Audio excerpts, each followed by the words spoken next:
Bagi yang membesar di Pasir Putih dan sebahagian besar negeri Kelantan, mereka pernah merasa susu lembu berperisa dan juga dadih yang dijual di pasar malam dan sebahagian kedai di Kelantan pada awal tahun 90-an. Namun mungkin ramai yang tidak tahu sejarah perniagaan susu berperisa dan dadih susu lembu.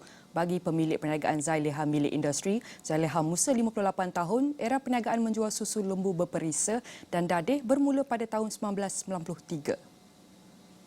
Saya mengusahakan Zaileha Milk Industry ini dengan membuat produk susu perisa dan dadih sejak tahun 1993 lagi. Secara rasminya setelah berdaftar dengan SSM. Sebelum tu kita buat secara tanpa legal lah tahun 90 lagi. Tahun 93 tu kita dah berdaftar dengan SSM dan diberi nama Zaileha Milk Industry. Okey, pada tahun 1993 tu kita hanya menggunakan modal sekitar 30,000 hanya untuk membeli cawan dadih, botol susu dan perisa dan pewarna. Susu lembu masa tu dibekalkan oleh veterina, kita tak payah bayar direct, kita bayar macam sebulan sekali ke penternak nak macam tu. Jadi modal tu tak besar sangat lah. Mula-mula saya memulakan perniagaan ni, pasaran kita hanyalah sekitar di negeri Kelantan atau dengan mudahnya sekitar Pasir Putih dan Kota Baru saja. Sasaran kita hanyalah di pasar malam dan pasar tani. Awal-awal perniagaan kita ada juga memasuki pasar raya seperti The Store dengan Hankyu Jaya dulu di Kelantan. Tapi rut atau pusingan bayaran tu, katalah kita hantar 40 hari baru boleh bagi bil dan bayarannya akan mengambil masa selama 15 hari. Mana 2 bulan baru kita boleh payment. Jadi kita ambil pendekatan, kita jual ke sekolah-sekolah.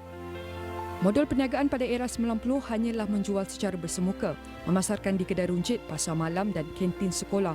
Pada waktu permulaan, hanya 300 botol susu lembu berperisa dan 300 cawan dadih dikeluarkan dalam tempoh masa seminggu. Kini, Zaileha Milk Industry berupaya mengeluarkan 3,000 botol susu dan 2,500 cawan dadih sehari.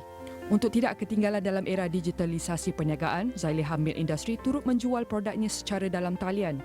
Zaileha berkata ianya bermula sewaktu Perintah Kawalan Pergerakan PKP di mana penjualan susu dan dadihnya turut menggunakan platform media sosial.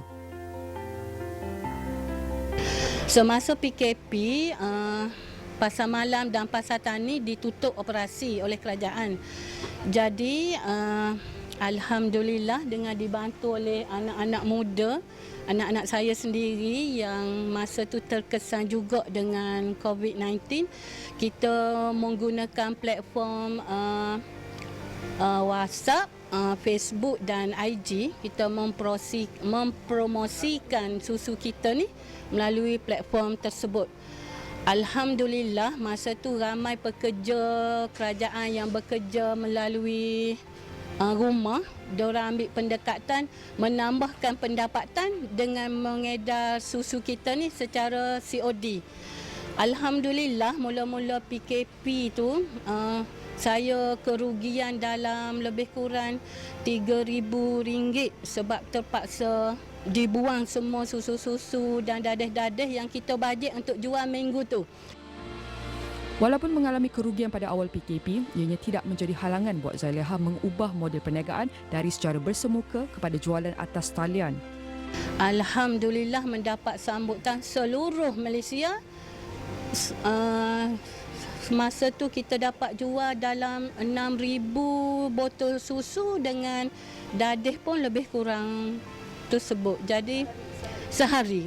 Jadi kita tak sangka dengan platform multimedia ni meningkatkan lagi pasaran kita semasa PKP dan bersambung sehingga sekarang. Susu saya ni alhamdulillah masih lagi mendapat sambutan sehingga dijual di Johor, di Melaka, di Negeri Sembilan, di Perak, di Penang 2-3 kali gitu je. Lepas tu seluruh Kelantan dan seluruh Terengganu.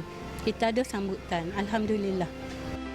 Selepas hampir 30 tahun berkecimpung dalam perniagaan menjual susu lembu secara fizikal, Zaileha mengakui kaedah perniagaan melalui platform digital meluaskan pasaran serta meningkatkan pendapatan. Zaileha Milk Industry mengeluarkan susu lembu berperisa dalam botol dalam 6 perisa, manakala dadih cawan pula berperisa pisang. Susu lembu berperisanya tahan dalam tempoh masa seminggu sekiranya disimpan dalam susu antara 0 hingga 4 darjah Celsius. Zaileha berkecimpung dalam perniagaan susu lembu sewaktu bermula sebagai pekerja sambilan di Pusat Perkhidmatan Industri Tenusu di Pasir Putih. Dalam bantuan dan sokongan Jabatan Veterinar, akhirnya beliau mampu mengusahakan susu lembu berperisa dan kekal bertahan hingga hari ini.